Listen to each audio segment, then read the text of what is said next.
तो दोस्तों वेलकम करता हूं आज के इस वीडियो में हम काफ़ी सारी नई चीज़ों के बारे में बात करेंगे और प्रैक्टिकली हैंड्स ऑन तरीके से सब कुछ सीखेंगे। तो वीडियो को शुरू करने से पहले आपको अपना अटेंडेंस मार्क कर लेना चाहिए। तो सबसे पहले कमेंट सेक्शन में जाइए और लिखिए I am following this video and this entire course playlist. तो इससे मुझे पता चल जाएगा कि कितने लोग इस कोर्स को फॉलो कर रहे हैं और किस तरीके का रिस्पॉन्स है। अगर इस वीडियो या इस कोर्स के बारे में कोई भी आपको फीडबैक है तो आप कमेंट सेक्शन में वो लिख दीजिए। मैं पर्सनली सारे कमेंट्स पढ़ता हूँ और सारे कमेंट्स पे एक्ट भी करता हूँ। ठीक है, तो ये काफ़ी ज़रूरी है आपकी आवाज़ मुझ तक पहुँचाने के लिए। ठीक है, तो ये एक इंपॉर्टेंट चीज़ है। और अभी तक अगर आपने लाइक कमेंट सब्सक्राइब नहीं किया है, बेल नोटिफिकेशंस को ऑन नहीं किया है, तो फटाफट कर दीजिए क्योंकि यही इस कोर्स की फीस है। दोस्तों ये कोर्स फ्री में है, लेकिन एक फीस है यहाँ पर, लाइक कमेंट सब्सक्राइब और बेल नोटिफिकेशन को तो ज़रूर दबाना है। ये काफ़ी इंपॉर्टेंट है ताकि आप डेली वीडियोस के नोटिफिकेशंस आपको आते रहे। कुछ इंपॉर्टेंट इन्फॉर्मेशन अगर मैं कम्युनिटी में यूट्यूब कम्युनिटी पे पोस्ट करता हूँ तो वो भी आप तक पहुँचती रहे, अदरवाइज आप कुछ इन्फॉर्मेशन मिस कर जाओ। ठीक है, अगर मैं कुछ पोल्स रन करूँ, कुछ मुझे पूछना है, कुछ फीडबैक लेनी है, तो ये सारी कम्युनिटी टैब्स में मैं करता रहता हूँ। ठीक है, तो लाइक सब्सक्राइब और बेल नोटिफिकेशंस करनी ही है। याद रखिएगा ये कोर्स की फीस है। ठीक है, मैं यहाँ पर लिख भी देता हूँ। तो देखिए लिख तो दिया है मैंने, ठीक है, ताकि आपको ये याद रहे, तो ये ज़रूर कीजिएगा। ठीक है, तो आप अटेंडेंस मार्क कर लेंगे तो बेहतर रहेगा। मुझे पता चलता है कि कौन कौन इस वीडियो को फॉलो कर रहा है और कैसा रिस्पॉन्स है। तो उस तरीके से उस हिसाब से मुझे मोटिवेशन भी मिलता रहता है कि मुझे और वीडियोस लानी चाहिए। ठीक है, तो देखिए ये तो हो गया अटेंडेंस की बात। अब बात करते हैं स्टडी प्लान के बारे में। तो डिस्क्रिप्शन में मैंने एक स्टडी प्लान शेयर कर दिया है। ठीक है, और स्टडी प्लान और ये जो रिसोर्सेज मैं शेयर कर रहा हूँ, ये जो वीडियोस अपलोड कर रहा हूँ, इसका मुझे काफ़ी बढ़िया फीडबैक आ रहा है। काफ़ी लोगों को ये हेल्प कर रहा है। काफ़ी सारे कॉलेज स्टूडेंट्स, ऐसे कोई एक्सपीरियंस प्रोफेशनल्स जो इंटरव्यू के लिए प्रिपरेशन कर रहे हैं, उनको ये प्लेलिस्ट काफ़ी हेल्पफुल लग रही है।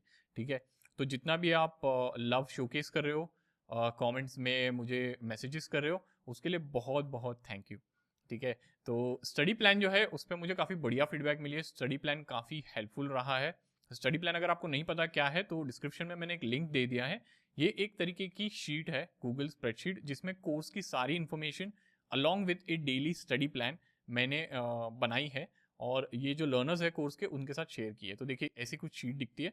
तो यहाँ पर देखिए नीचे टैब्स है, यहाँ पर आपको कोर्स का पूरा प्लान मिल जाएगा, किस तरीके से ये कोर्स फ्लो होने वाला है। और अगर आप ये वीडियो पहली बार देख रहे हो तो इस कोर्स को मैं एक लाइव बूट कैम्प की तरह कंडक्ट कर रहा हूँ, जहाँ पर डेली क्लासेस मैं कोशिश कर रहा हूँ मैं डेली वीडियोस पब्लिश करूँ और इस कोर्स को खत्म करूँ। 100 दिनों का ये कोर्स है।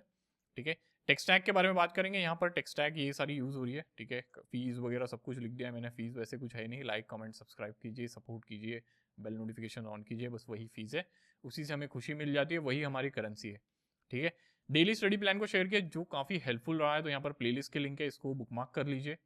और देखिए ये सारे वीडियोस इस तरीके से फ्लो हो रहे हैं। अभी तक 3 वीडियोस पब्लिश हो चुके हैं जैसे मैं रिकॉर्ड कर रहा हूँ, लेकिन और वीडियोस भी पब्लिश हो रहे हैं, तो उनकी सारी लिंक्स मैं यहाँ पर ऐड कर दूंगा।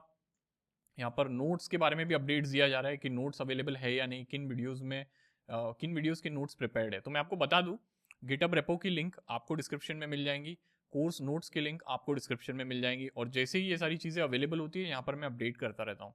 तो ये एक तरीके से सेंटर प्लान है। ठीक है, ये शीट जो है सेंटर ऑफ द कोर्स है। ठीक है, इस शीट को अगर आप रेफर करते हो तो आप बढ़िया तरीके से कोर्स को फॉलो कर पाओगे, प्लेलिस्ट को भी फॉलो कर पाओगे।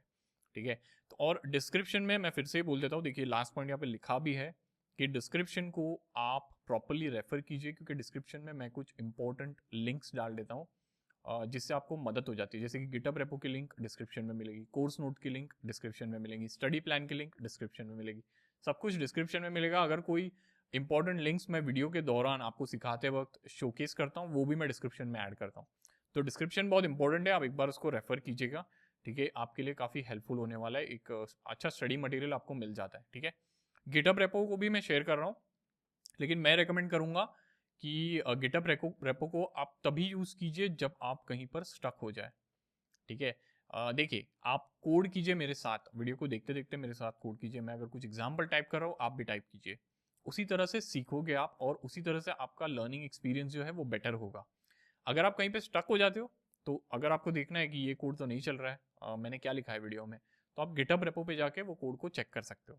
ठीक है, गिटहब रेपो को डाउनलोड करके ऐसे ऐसे वीडियो देखना ये मैं रेकमेंड नहीं करूँगा, क्योंकि आप देखते रहोगे सिर्फ वीडियोस, खुद से कोड नहीं लिखोगे तो बस फिर देखते ही रह जाओगे, ठीक है, कोड कभी नहीं लिख पाओगे।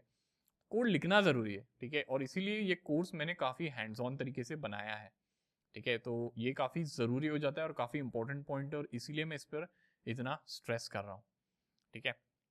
तो ये हो गई attendance, study plan, important resources की बात। एक और चीज़ मैं कहूँगा, अगर आप लिंक्डइन वगैरह पर है तो जो भी आप लर्न कर रहे हो उसको ना पब्लिकली शेयर कीजिए। मैंने अक्सर लोगों को देखा है वो पब्लिकली शेयर करते हैं कि आज का मेरा प्लान है मैं कलेक्शन सीखूं, आज का मेरा प्लान है स्प्रिंग फ्रेमवर्क में एक प्रोजेक्ट बनाऊं, आज का मेरा प्लान है मैं स्प्रिंग बूट सीखूं और उसमें ये प्रोजेक्ट बनाऊं, और डेली वो प्रोजेक्ट का प्रोग्रेस भी पोस्ट कर दिया। तो इसे कहते हैं पब्लिक लर्निंग। पब्लिक लर्निंग से क्या होता है, आपके माइंड के पीछे एक सोशल प्रेशर आ जाता है कि मैंने पब्लिकली सबको बोला है तो मुझे करना होगा, ठीक है, और आप कर जाते हो वो। और दूसरा बेनिफिट ये है कि अगर आप कोई बढ़िया सी प्रोजेक्ट बना देते हो, जैसे हम इस कोर्स में बनाने ही वाले वैसे भी, आप उसको लोगों के साथ शेयर भी कर सकते हो लिंक्डइन वगैरह पर। एक तरीके से वो आपका शोकेस हो जाता है। और अगर आपके नेटवर्क में, आपके कनेक्शंस में कोई रिक्रूटर वगैरह है, कोई फाउंडर है और वो एक डेवलपर को देख रहा है वही टाइम पर, तो हो सकता है आपको वो अपॉर्चुनिटी के लिए रीच आउट भी करे, ठीक है, तो इससे अपॉर्चुनिटीज भी काफ़ी खुल जाती है। तो पब्लिकली लर्निंग या पब्लिक लर्निंग इसे कहते हैं, ये काफ़ी हेल्पफुल चीज़ है जहाँ पर आप सोशल मीडिया प्लेटफॉर्म्स पर अपनी जो लर्निंग प्रोग्रेस है उसको शेयर करते हो डेली। तो मैं वो काफ़ी रिकमेंड करूँगा, और अगर आप ये करते हो तो मुझे ज़रूर टैग कर दीजिएगा, मैं उस पर कमेंट और लाइक कर कर आपकी रीच भी बढ़ाऊंगा, मेरे नेटवर्क में भी रीच होगी, ठीक है। तो मैंने मेरी जो लिंक्डइन प्रोफाइल है उसका मैं लिंक डिस्क्रिप्शन में दे दूंगा, या तो फिर आपको इस चैनल के अबाउट पेज में भी मेरी लिंक्डइन की ये मिल जाएंगी प्रोफाइल की लिंक, ठीक है। तो इससे आपका रीच बढ़ जाएगा, और आपको अगर मेरे नेटवर्क में कोई रिक्रूटर्स है जो हायर कर रहे हैं तो वो भी देखेंगे कि अच्छा ये बंदा डेली पोस्ट करता है, ये कुछ सीख रहा है, ये बना, अच्छा इसने प्रोजेक्ट भी बना लिया, इसको मैं देख रहा हूँ पिछले 10 दिनों से पोस्ट कर रहा है और अभी इसके पास एक प्रोजेक्ट भी है, इसका मतलब ये सीरियस है, he is onto something and probably I should offer him something. तो ऐसी चीज़ें होती है, मैंने होते देखी है, और इसीलिए मैं रेकमेंड कर रहा हूँ, ठीक है। तो इससे मुझे कुछ फ़ायदा नहीं होने वाला है, उस वैसा नहीं सोचेगा, लेकिन इससे आप लोगों को काफ़ी हेल्प हो जाएगी, ठीक है। तो ये एक काफ़ी ये एक इम्पॉर्टेंट पॉइंट था जो मुझे बोलना था आपको। तो बस वही आज का जो वीडियो है काफ़ी नॉलेज पैक्ड है, हैंड्स ऑन है, तो बिना टाइम को ज़ाया किए हुए या वेस्ट किए हुए हम शुरुआत करते हैं। तो देखिए दोस्तों, बात करते हैं प्रिपेयर्ड स्टेटमेंट के बारे में। अब यहाँ पर हम क्या यूज़ कर रहे हैं, यहाँ पर अगर आप इंसर्ट स्टूडेंट में जाओगे, चलिए इंसर्ट स्टूडेंट में जाते हैं, यहाँ पर हम नॉर्मल स्टेटमेंट का यूज़ कर रहे हैं। नॉर्मल, ये नॉर्मल स्टेटमेंट है। एक और वेरिएंट आता है इसका जिसे कहते हैं प्रिपेयर्ड स्टेटमेंट, जिसे माना जाता है मच मोर सिक्योर, ठीक है। तो देखिए यहाँ पर अब क्या हो रहा है, आपने एक स्ट्रिंग बना ली है और उसमें आप डेटा कॉन्कैटिनेट कर रहे हो, और एसक्यूएल नाम की एक स्ट्रिंग बना ली है, या जो भी नाम आप दो, एक स्ट्रिंग बना लिया, और ये डेटा आप एग्जीक्यूट, ये जो स्ट्रिंग है इसको आप एग्जीक्यूट कर रहे हो। अब इसमें दिक्कत क्या है, आपको इसको कॉल करना है, देखिए मैं बता देता हूँ, आपको इसको कॉल करना है ऐसे जैसा आपने किया हुआ है यहाँ पर, इंसर्ट स्टूडेंट, और नाम और ईमेल आपको भेजना है, ठीक है। अब होता क्या है, कभी कभी कोई हैकर है, सोच लो उसके इंटेंट सही नहीं है, वो चाहता है आपका पूरा डेटाबेस ड्रॉप कर दे, तो वो क्या करेगा, वो उसे इस तरीके से कॉल करेगा, ठीक है। देखिए यहाँ पर लिख देता हूँ मैं जावा, इंसर्ट स्टूडेंट उसने कर दिया, इंसर्ट स्टूडेंट, और यहाँ पर जावा।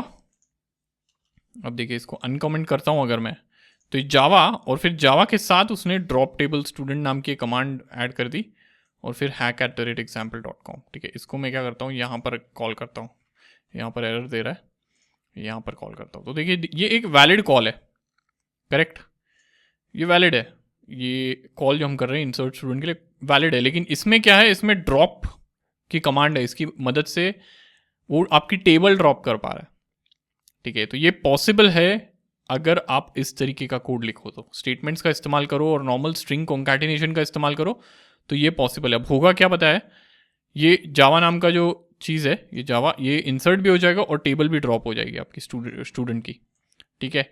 और ईमेल ये होगा। तो मान लीजिए अगर आपके पास कोई सेंसिटिव डेटा वगैरह है, आप जो टेबल में स्टोर कर रहे हो, और उसको कोई डिलीट कर दे इस तरीके से, तो ये तो प्रॉब्लम हो जाएगी, दिक्कत हो जाएगी, ठीक है। इसको अवॉइड करने के लिए प्रिपेयर्ड स्टेटमेंट्स इस्तेमाल करते हैं। और ये जो अटैक्स थे जो हमने देखे, इसे कहते हैं एसक्यूएल इंजेक्शन अटैक। ये एसक्यूएल इंजेक्शन अटैक है, ठीक है। आप ऑनलाइन इसके बारे में ज़्यादा पढ़ सकते हो, लेकिन इसे कहते हैं एसक्यूएल इंजेक्शन। और इसमें क्या है, एक्चुअली आप इंसर्ट करना चाह रहे हो, लेकिन उसके साथ हैकर जो है उसने ड्रॉप की क्वेरी लगा दी, तो आपका डेटा भी वाइप आउट हो सकता है, ठीक है। तो जनरली जो है प्रिपेयर्ड स्टेटमेंट को इस्तेमाल करना रिकमेंडेड है, ताकि जो डेटा है, ठीक है, उसमें एसक्यूएल इंजेक्शन ना इस्तेमाल किया जा सके। तो देखिए अपडेट स्टेटमेंट जो है, मैं यहाँ पर आ जाता हूँ। अपडेट स्टेटमेंट में यहाँ पर हम स्टेटमेंट्स का इस्तेमाल कर रहे हैं, तो मैं सिर्फ ये एग्जांपल को प्रिपेयर्ड स्टेटमेंट में अपग्रेड कर दूंगा। तो यहाँ पर देखिए स्टेटमेंट की बजाय हम इस्तेमाल करेंगे प्रिपेयर्ड स्टेटमेंट इस तरीके से, ठीक है। और यहाँ पर क्रिएट स्टेटमेंट की बजाय मैं कहूँगा क्रिएट प्रिपेयर्ड स्टेटमेंट, ठीक है। क्रिएट, अच्छा कनेक्शन डॉट, ये तो आ नहीं रहा है, कनेक्शन डॉट प्रिपेयर, अच्छा प्रिपेयर स्टेटमेंट, ये है मेथड का नाम, ठीक है। और यहाँ पर मुझे एसक्यूएल पास करनी है, ठीक है, इस तरीके से। अब देखिए दिक्कत ये है, ये एसक्यूएल जो है वो भी चेंज हो जाएगी, तो मैं इसको डुप्लीकेट कर देता हूँ और यहाँ पर इसको कमेंट कर देता हूँ और यहाँ पर लिखूँगा set name is equal to, यहाँ पर कॉन्कैटिनेशन नहीं करेंगे हम क्या करेंगे, यहाँ पर इसको लिख देंगे क्वेश्चन मार्क, ऐसे प्लेस होल्डर्स छोड़ देंगे हम, ठीक है, ऐसे, ठीक है। तो ये हमने प्लेस होल्डर्स छोड़ दिए, आईडी को भी प्लेस होल्डर्स छोड़ देंगे, इस तरीके से हम क्वेश्चन मार्क लिखेंगे और आईडी को प्लेस होल्डर्स छोड़ देंगे, ऐसे, ठीक है। तो ये हो गया अपडेट की क्वेरी।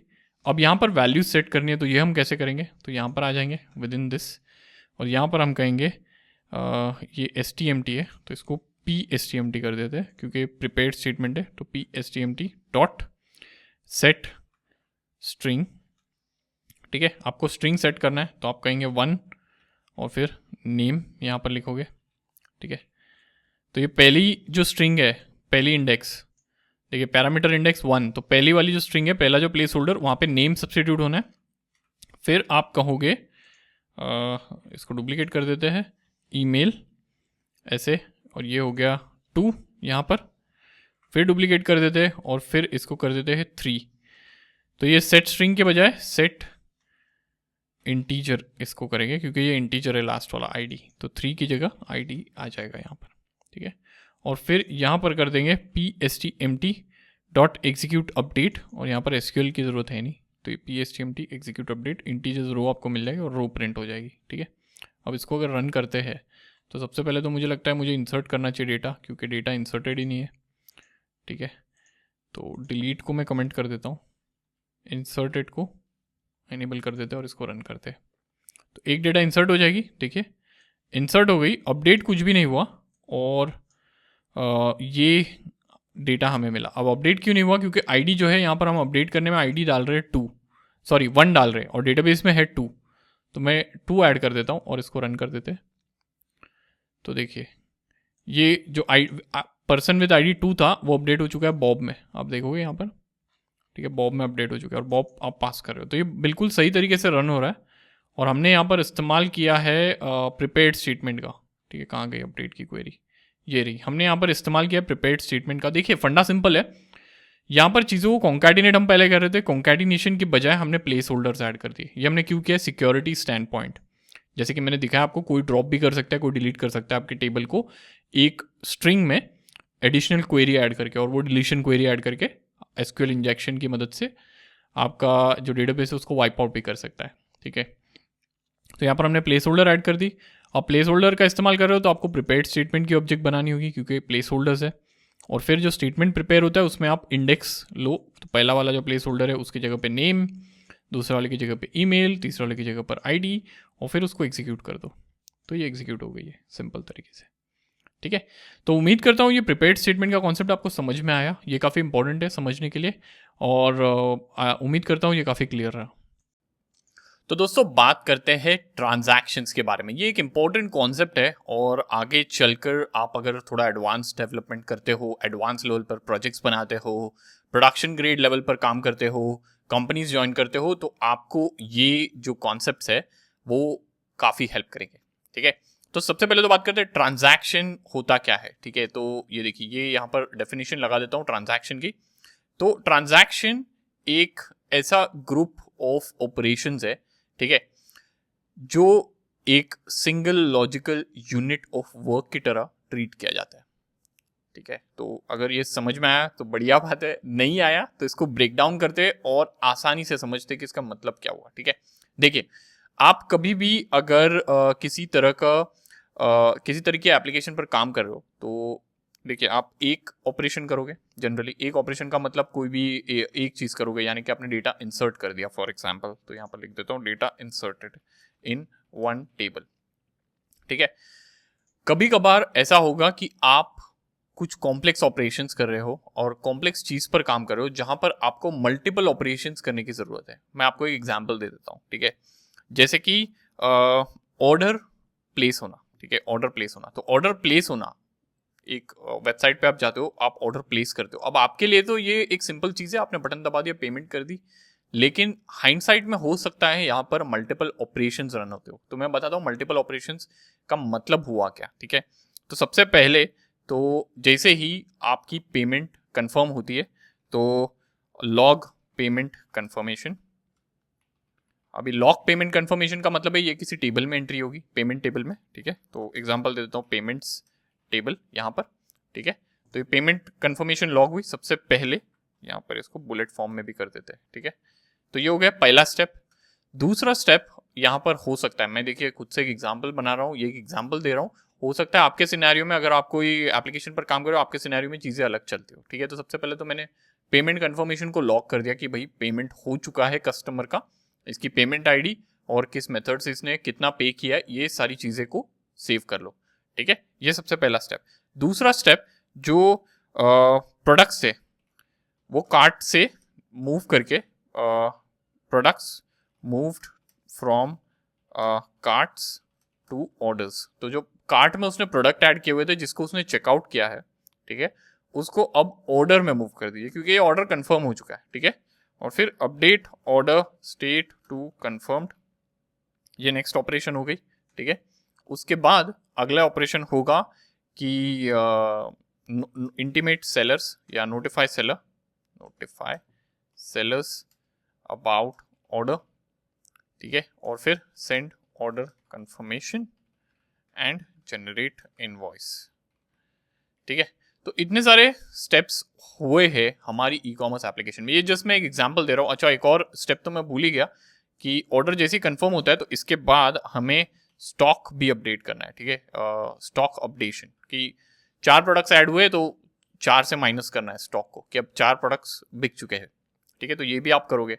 तो देखिए ये एक जो ऑर्डर प्लेसमेंट है, कस्टमर के एंड से एक एक्टिविटी है ऑर्डर प्लेसमेंट, इसमें इतने सारे ऑपरेशंस हो रहे हैं डेटाबेस लेवल पर। ठीक है, सबसे पहले पेमेंट कंफर्मेशन को लॉक करो, फिर प्रोडक्ट को मूव करो कार्ट से ऑर्डर में, ये भी डेटाबेस पे होना है। फिर ऑर्डर स्टेट को अपडेट करो कंफर्म में, तो ऑर्डर की एक टेबल होगी, वहाँ पे एक ऑर्डर की एंट्री करो और वहाँ पर जो ऑर्डर का स्टेट है उसको कंफर्म मार्क करो कि एक ऑर्डर कंफर्म हो चुका है क्योंकि पेमेंट आ चुकी है। स्टॉक जो है उसको अपडेट करो, तो प्रोडक्ट की टेबल में जाओ या स्टॉक की टेबल में जाओ, इन्वेंट्री देखो और उसमें से रिड्यूस करो जो भी क्वांटिटी यूजर ने ऑर्डर की है। सेलर्स है तो उनको नोटिफाई करो। ठीक है, फिर ऑर्डर कंफर्मेशन जो है उसको भेजो यूजर को, और फिर एक इनवॉइस को जनरेट करके डेटाबेस में स्टोर कर दो। तो ये इतनी सारी स्टेप्स है। ठीक है, तो देखिए ये जो है ये एक single logical unit of work है। देखिए डेफिनेशन के ऊपर आ जाते हैं, single logical unit of work. तो ये सारी जो चीजें हैं, ये सारे जो स्टेप्स है, यह है एक single logical unit of work, और इसको मैं कहूंगा ये है ऑर्डर प्लेसमेंट। इस वर्क का नाम है ऑर्डर प्लेसमेंट, ये एक्टिविटी का नाम है ऑर्डर प्लेसमेंट, और इसमें ये सारी चीजें आती है। देखिए ये सारी चीजें मैंने हाइपोथेटिकली बनाई है, हो सकता है आपके एंड पे कुछ और हो और 4 स्टेप्स और एडिशनल हो, तो इसको जज नहीं कीजिएगा, बस एग्जाम्पल को समझिएगा। ठीक है, तो ये single logical unit of work है, और ये पूरा के पूरा जो है इसे कह सकते हो ये एक ट्रांजैक्शन है। ठीक है, ये एक ट्रांजैक्शन है। तो उम्मीद करता हूँ ट्रांजैक्शन का मतलब आपको समझ में आ गया। अब ट्रांजैक्शन क्यों कहते हैं इसे? ठीक है, क्योंकि देखिए ये एक single logical unit of work है, तो या तो फिर ये पूरा के पूरा सक्सेसफुल होना चाहिए, या तो फिर ये पूरा के पूरा अनसक्सेसफुल होना चाहिए। इसमें से आधी चीजें नहीं होनी चाहिए। ठीक है, तो देखिए अगर पेमेंट आ जाती है, सपोज पेमेंट आ गई, आपने पेमेंट को लॉक कर दिया, फिर प्रोडक्ट को मूव किया कार्ट से ऑर्डर में, और मान लीजिए यहां पर एक एरर आ गई बीच में, प्रोडक्ट को कार्ट से ऑर्डर में मूव करते वक्त एरर आ गई, या आपने प्रोडक्ट को कार्ट से ऑर्डर में मूव किया और फिर ऑर्डर स्टेट को भी अपडेट कर दिया, अब स्टॉक अपडेशन में एरर आ गई, यहाँ पर एरर आ गई, ठीक है, मान लीजिए यहाँ पे एस्ट्रिक्स डाल देता हूँ, यहाँ पर ये स्टेप पर एरर आ गई, तो एरर आ गई तो क्या हो गया, यहाँ पर एक्सेप्शन आ गया, करेक्ट। तो अब यहाँ पर होगा क्या, देखिए अब यहाँ पर होगा क्या, पेमेंट हो चुकी है, करेक्ट, पेमेंट आ गई कस्टमर की, कार्ट से ऑर्डर में भी मूव हो गए प्रोडक्ट्स, तो ऑर्डर भी है वो भी कंफर्म हो गई, यानी कि ये प्रोडक्ट्स शिप होने अब यूजर को, लेकिन स्टॉक अपडेशन में एरर आई है, करेक्ट, स्टॉक अपडेशन में एरर आई है, तो आपने जो चीज़ों को कंफर्म किया है और जो चीज़ें शिप होने वाली है उसका स्टॉक ही नहीं है आपके पास, क्योंकि आपने स्टॉक ही अपडेट नहीं किया है, करेक्ट। तो जो स्टॉक है डेटाबेस में अब गलत है, इनकंसिस्टेंट है। ये क्यों हुआ, क्योंकि यहाँ पर एक्सेप्शन आ गई और ये 3 चीज़ें स्टार्टिंग की कंफर्म हो गई, ठीक है, 3 चीज़ें डेटाबेस में सेव हो गई और बाकी की चीज़ें हुई ही नहीं, तो ना तो सेलर को नोटिफिकेशन गया ऑर्डर का, ना तो ऑर्डर का कंफर्मेशन भेजा गया यूज़र को, और इनवॉइस भी जनरेट नहीं हुआ और स्टॉक भी अपडेट नहीं हुआ, तो ये पार्शली हुआ है ये ऑपरेशन कंप्लीट, ठीक है। क्या ये सही है, क्या ये सही है? तो होगा क्या, अब बेसिकली आप 4 प्रोडक्ट्स एक्स्ट्रा आ गए आपके डेटाबेस में और इन्वेंट्री वो 4 प्रोडक्ट्स की है नहीं, क्योंकि एक ऑर्डर में आपने अपडेट नहीं किया स्टॉक, करेक्ट। अब समझ रहे हो मैं क्या बोल रहा हूँ, इन्वेंट्री में सपोज यूजर ने 4 प्रोडक्ट्स ऐड ऑर्डर किए थे, वो 4 से रिड्यूस ही नहीं हुआ है स्टॉक, तो बेसिकली ऐसा हुआ है कि और इन प्रोडक्ट्स का स्टॉक ही नहीं है हमारे पास, ठीक है, और हम ऑर्डर्स लिए जा रहे हैं, तो ये बेसिकली इनकंसिस्टेंसी होगी चीज़ों में, ये मिस्टेक है, ठीक है। तो इसीलिए इसे ट्रांजैक्शन कहते हैं। तो कैसा है, इधर ये पूरा कंप्लीट होना चाहिए, या तो ये पूरा ऑपरेशन कंप्लीट हो, या तो फिर यहाँ पर अगर बीच में कहीं एक्सेप्शन आती है, तो ट्रांजैक्शन क्या बोलता है, अगर यहाँ पर बीच में एक्सेप्शन आती है तो ये जो पहले की जो चीज़ें सेव हुई थी ना, ये भी रोल बैक हो जानी चाहिए, ये भी रिवर्ट हो जानी चाहिए, अंडू हो जानी चाहिए, ठीक है। तो अगर यहाँ पर एक्सेप्शन आती है, ठीक है, तो होगा क्या, ये भी अंडू हो जाएगा, ये भी अंडू हो जाएगा और ये भी अंडू हो जाएगा, और फिर एक एरर जनरेट हो जाएगी, क्योंकि कुछ भी डेटाबेस में सेव नहीं हुआ है, ना तो ऑर्डर ली गई है और ना पेमेंट को लॉक किया गया है। अब इस केस में पेमेंट फेल हुई है, यानी कि पेमेंट कंफर्मेशन नहीं सेव किया गया है, और यूजर को रिफंड चला जाएगा कि भाई ऑर्डर में कुछ दिक्कत आ गई, some technical issue, please redo the order, ऐसा करके। आप समझ रहे हो, तो इससे क्या है, हमारे पास डेटा जो है वो सही है, गलत नहीं है, तो बिना ट्रांजैक्शन के ऐसी चीजें हो सकती है, ठीक है। तो उम्मीद करता हूँ ये ट्रांजैक्शन का मतलब क्या है, ये ज़रूरी क्या है, ये चीज़ें आपको समझ में आ गई है, ठीक है। ये काफ़ी सिंपल एक्सप्लेनेशन था। देखिए ये सारी चीज़ें ना काफ़ी अलग अलग सिनेरियोज में भी आपको देखने मिलेगी। यहाँ पर मैं इस एग्जाम्पल को मूव कर देता हूँ, मैं एक और एग्जाम्पल लाता हूँ, लेकिन उस एग्जाम्पल के पहले मैं 2 टर्म्स के बारे में बात कर लेता हूँ, एक है कमिट और दूसरा है रोल बैक। तो अब जब कभी भी ट्रांजैक्शंस के साथ काम करते हो, ठीक है, आपको ये 2 टर्म्स आसानी से सुनाई देंगे, लाइक बहुत सुनाई देंगे, ठीक है। तो कमिट का मतलब क्या है, अगर सब कुछ सक्सेसफुल है, इफ एवरीथिंग सक्सीड्स, ठीक है, तो सेव चेंजेस, इसका मतलब कमिट है। तो देखिए अगर ये सारे स्टेप्स सक्सेसफुली हो जाते तो ये सारी चेंजेस को सेव कर दो, इसे कहते हैं कमिट। ये ट्रांजैक्शन कमिट हो गया, मतलब ये ट्रांजैक्शन सक्सेसफुल हो गया, ठीक है। अगर कहीं पर भी एरर आ जाती है, if something fails undo everything, ठीक है, तो मान लीजिए ये स्टेप पर यहाँ पर एरर आ जाती है, ठीक है, ये स्टेप पर एरर आ जाती है यहाँ पर किसी स्टेप पर, तो अंडू में क्या हो, रोल बैक में क्या होगा, यहाँ से सारी चीजें अंडू हो जाएंगी, यानी कि जो चीजें सेव हुई है ये सारी अंडू हो जाएगी। तो इसे क्या कहते हैं, इसे कमिट नहीं कहते, इसे कहते हैं रोल बैक। ट्रांजैक्शन पूरा के पूरा रोल बैक हो गया, ठीक है।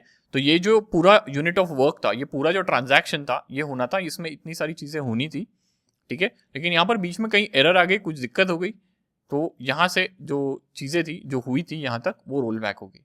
तो डेटाबेस में जो डेटा है आपके पास वो कंसिस्टेंट है, क्यों, क्योंकि आपने ट्रांजैक्शंस का इस्तेमाल किया। अगर आप ट्रांजैक्शन का इस्तेमाल नहीं करते तो क्या होता, आधी अधूरी सेव चीज, यानी कि पहले की 3 चीजें सेव्ड हो जाती और बाकी की चीजें सेव नहीं हुई है, ठीक है। तो डेटा जो है आपके पास वो इनकंसिस्टेंट है, इट्स रॉन्ग डेटा, समझ रहे हो आप।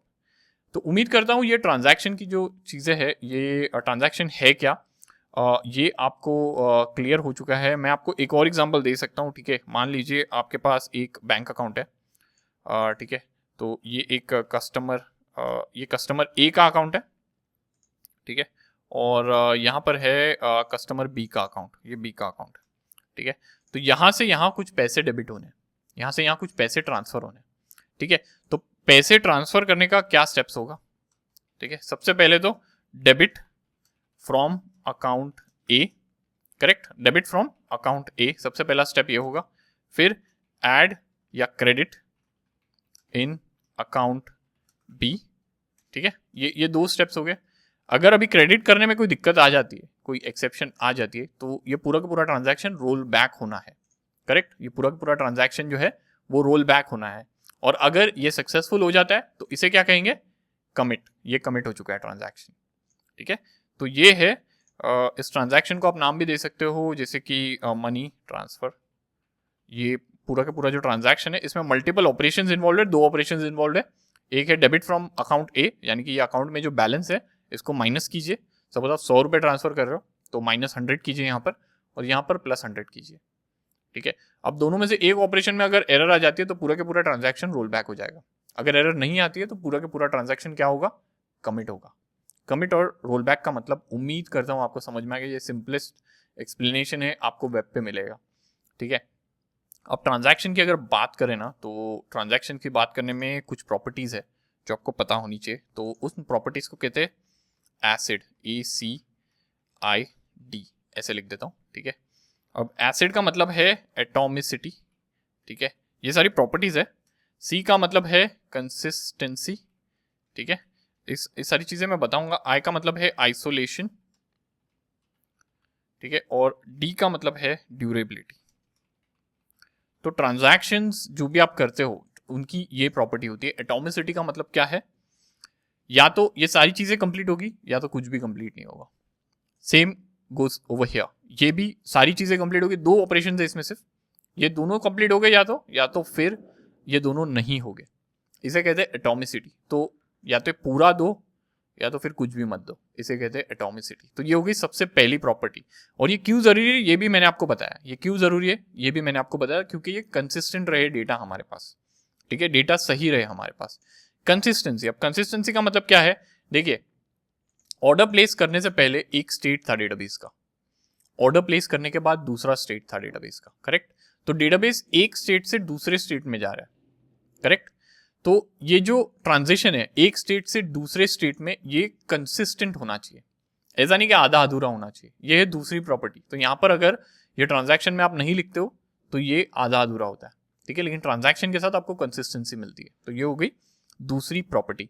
तीसरी प्रॉपर्टी है आइसोलेशन। तो ट्रांजैक्शन जब भी होता है ये दूसरे के काम में या दूसरे कोई ऑपरेशंस में दखल अंदाजी नहीं करता है, इसे कहते हैं आइसोलेशन। और ड्यूरेबिलिटी मतलब एक बार जब डेटा कमिट हो जाता है, यानी कि सेव हो जाता है एक बार, कमिट के बाद जो चीजें हैं वो परसिस्ट करती है डेटाबेस में, डेटाबेस फेलियर के बावजूद। तो वो कमिट हो चुका है, ठीक है। और वो कमिट हो चुका है, वो स्टोर्ड है अभी, अब उसको अंडू नहीं कर सकते, ठीक है। तो इसे कहते हैं ड्यूरेबिलिटी। तो ये एसिड प्रॉपर्टीज जो है, एसिड ये प्रॉपर्टीज है ट्रांजैक्शन की, ठीक है। ये काफी इंपॉर्टेंट है, इंटरव्यूज वगैरह में भी पूछा जाता है कि ट्रांजैक्शन होता क्या है, बताइए क्यों इस्तेमाल करना चाहिए ट्रांजैक्शन, इंटरव्यू क्वेश्चन। क्यों इस्तेमाल करना चाहिए, why should we use transactions. तो इसका जवाब ये है कि ट्रांजैक्शन होता क्या, सबसे पहले तो एक ग्रुप ऑफ ऑपरेशंस है जिसे हम ट्रीट करते हैं एक सिंगल यूनिट ऑफ वर्क की तरह, ठीक है। अगर हम ट्रांजैक्शन का इस्तेमाल नहीं करेंगे तो हमें जो है आधी अधूरी इंफॉर्मेशन आएगी अगर मिडवे कुछ इशू आता है तो, ठीक है। तो यहाँ पर जैसे कि आप देख पा रहे हो, ये एग्जाम्पल को याद कर लेना। अगर ये 7-8 स्टेप का ऑपरेशन है, ठीक है, तो एक एग्जाम्पल दे सकते हो कि मान लीजिए अभी एक ऑपरेशन है, एक पर्टिकुलर चीज का कोड लिख रहे हो आप, ठीक है। और उसमें मान लीजिए 10 ऑपरेशंस इन्वॉल्व है, जैसे कि ऑर्डर प्लेसमेंट, यहाँ पे 6 ऑपरेशंस इन्वॉल्व है। और सपोज थर्ड स्टेप पर अगर कोई इशू आती है तो बेसिकली डेटाबेस इनकंसिस्टेंट रहेगा, क्योंकि थर्ड स्टेप पर इशू आई है, पहले 2 स्टेप तो सेव हो चुके हैं, करेक्ट। तो अगर ये चीजें ट्रांजैक्शन के तौर पे आप लिखते हो, ट्रांजैक्शन में लिखते हो, तो या तो सारे ऑपरेशंस खत्म हो गए या तो आधे अधूरे में अगर इशू आता है तो रोल बैक हो जाएगा पूरा। तो या तो सब मिलेगा या तो कुछ नहीं मिलेगा। तो एटॉमिसिटी, कंसिस्टेंसी और ड्यूरेबिलिटी के लिए, आइसोलेशन ड्यूरेबिलिटी के लिए हमें ट्रांजैक्शन का इस्तेमाल करना चाहिए, ठीक है। उम्मीद करता हूँ समझ में आया आपको मैं क्या बोल रहा हूँ। और देखिए ट्रांजैक्शन इंपॉर्टेंट क्यों है ये भी मैं आपको बताता हूँ, क्योंकि आप हमेशा ना एक ऑपरेशन नहीं करोगे, आप एक ऑपरेशन नहीं करोगे। मान लीजिए आप ई कॉमर्स एप्लीकेशन बना रहे हो, आप थोड़ी एक ऑपरेशन करोगे, आप ऐसी चीज़ें करोगे जहाँ पर मल्टीपल ऑपरेशंस इन्वॉल्व है। जैसे मैंने ये ऑर्डर प्लेसमेंट की फंक्शनैलिटी की यहाँ पर लिख दी, ई कॉमर्स एप्लीकेशन का पार्ट है ये, ठीक है।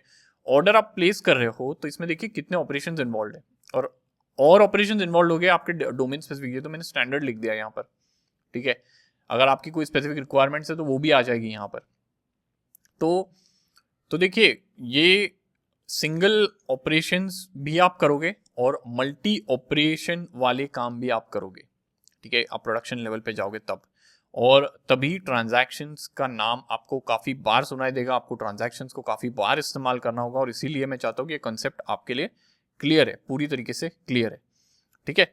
तो उम्मीद करता हूँ ये सारा का सारा जो मैंने बताया क्लियर है और आगे चल के आपको काफ़ी हेल्प करेगा, ठीक है। तो अब ट्रांजैक्शंस को सिमुलेट करना है तो वो भी कर लेते हैं। देखिए मेरे पास एक JDBC का प्रोजेक्ट ऑलरेडी सेटअप है, तो यहाँ पर ये प्रोजेक्ट ऑलरेडी क्रिएटेड है, मेविन प्रोजेक्ट है, और यहाँ पर pom.xml में मैंने डिपेंडेंसी स्टैक लगाई हुई है और इसमें MySQL का जो कनेक्टर है उसको भी ऐड किया हुआ है, ठीक है।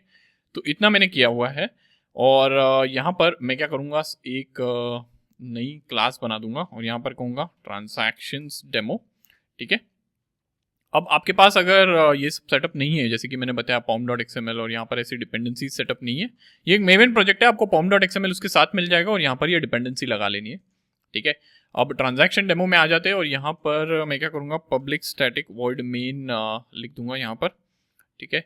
और एक और चीज़ मैं आपको बता दूँ कि यहाँ पर ये डेटाबेस भी मेरे पास क्रिएटेड है, DemoDB नाम का, ठीक है। हम एडिशनल टेबल्स यहाँ पे बनाएंगे ये डेमो के लिए, लेकिन फिलहाल ये क्रिएटेड है, ठीक है। तो हम अभी कौन सा सिनेरियो सिमुलेट करने वाले हैं वो मैं आपको बता देता हूँ। तो सिनेरियो सिमुलेशन के बारे में बात करने से पहले मैंने सोचा क्यों ना डेटाबेस में कनेक्शन भी क्रिएट कर लिया जाए, ठीक है। तो मैंने क्या किया, 3 वेरिएबल्स मैंने डिफाइन किए जो कि है URL, यूज़र और पासवर्ड। ये मेरी डेटाबेस की URL है जहाँ पर मैं मेंशन कर रहा हूँ URL इस फॉर्मेट में, जहाँ पर JDBC एक प्रोटोकॉल है, MySQL मेरा डेटाबेस, ये डेटाबेस की URL। तो अगर आप MySQL लोकल मशीन पर इंस्टॉल करते हो तो आपको यही URL और पोर्ट पर रन होता हुआ नजर आएगा by default, unless and until आप उसमें कोई कस्टमाइजेशन नहीं करते हो। और ये है मेरी डेटाबेस जो मैंने अभी आपको दिखाया, लाइक DemoDB, ये वही डेटाबेस है, ठीक है। और ये मेरा रूट यूज़र है और ये उसकी पासवर्ड, ठीक है। आपकी पासवर्ड जो भी आपने सेट की होगी इंस्टॉलेशन के टाइम पे वो होगी। और पब्लिक स्टैटिक वॉइड मेन में मैंने क्या किया है, ट्राई विथ रिसोर्सेज का एक ये बना लिया, ट्राई कैच ब्लॉक, और इसमें कनेक्शन के ऑब्जेक्ट बना लिए जहाँ पर मैं URL, यूज़र और पासवर्ड को पास कर रहा हूँ, और यहाँ पर जस्ट एक प्रिंट कर दे रहा हूँ कि I have connected to the database, ठीक है। बस इतना ही कर रहा हूँ। अब देखिए हम जो सिनेरियो सिमुलेट करने वाले हैं वो सिनेरियो ऐसा है कि हम एक ऑर्डर प्लेसमेंट का सिनेरियो सिमुलेट करने वाले हैं। अब जनरली क्या होता है, अगर आप रिलेशनल डेटाबेस का इस्तेमाल करते हो ई-कॉमर्स वेबसाइट के लिए, तो उसमें दो टेबल्स आप रखोगे ऑर्डर की ट्रैक करने के लिए, ठीक है। तो एक टेबल होगा ऑर्डर और दूसरा होगा ऑर्डर आइटम्स, ऑर्डर आइटम्स। तो मान लीजिए हमारे पास ऐसी सिनेरियो है जहां पर हमारे पास 2 टेबल है जहां पर हम ऑर्डर की इंफॉर्मेशन सेव कर रहे हैं। ऑर्डर टेबल में क्या सेव हो रहा है, ऑर्डर टेबल में सेव हो रही है ऑर्डर की डिटेल्स, जैसे कि ऑर्डर कौन से कस्टमर का है, ऑर्डर के लिए, टोटल ऑर्डर के लिए कितना डिस्काउंट एप्लीकेबल था, क्या डिलीवरी फीस पे की कस्टमर ने, और कौन सा पेमेंट मेथड यूज़ किया, कितना इनवॉइस अमाउंट था, टैक्स कितना था, ये सारी जो ऑर्डर लेवल की इंफॉर्मेशन है, ठीक है, वो सारी ऑर्डर टेबल में स्टोर होगी।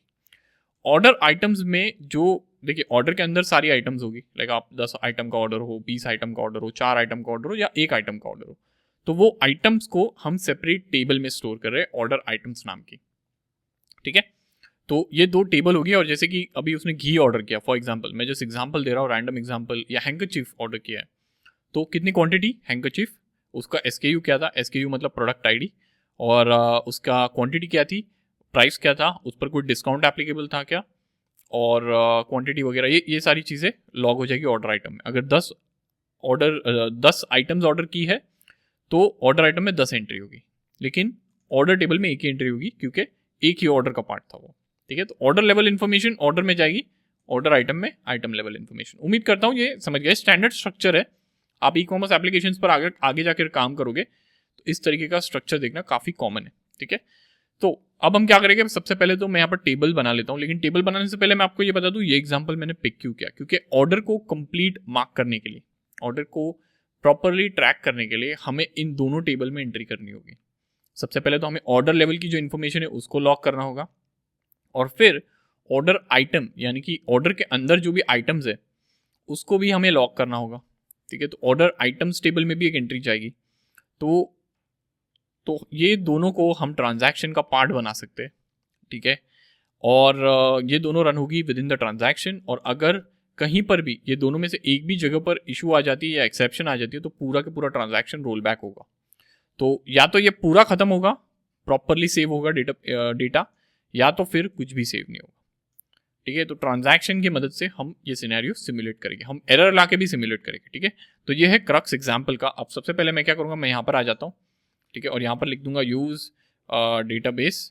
अच्छा रुको, यहाँ पर मैं लिखता हूँ यूज़ डेटाबेस, सॉरी डेटाबेस, और डेटाबेस का जो नाम है demo_db, ताकि जो भी मैं क्वेरीज रन करूँ अब वो डीबी में रन हो, ठीक है।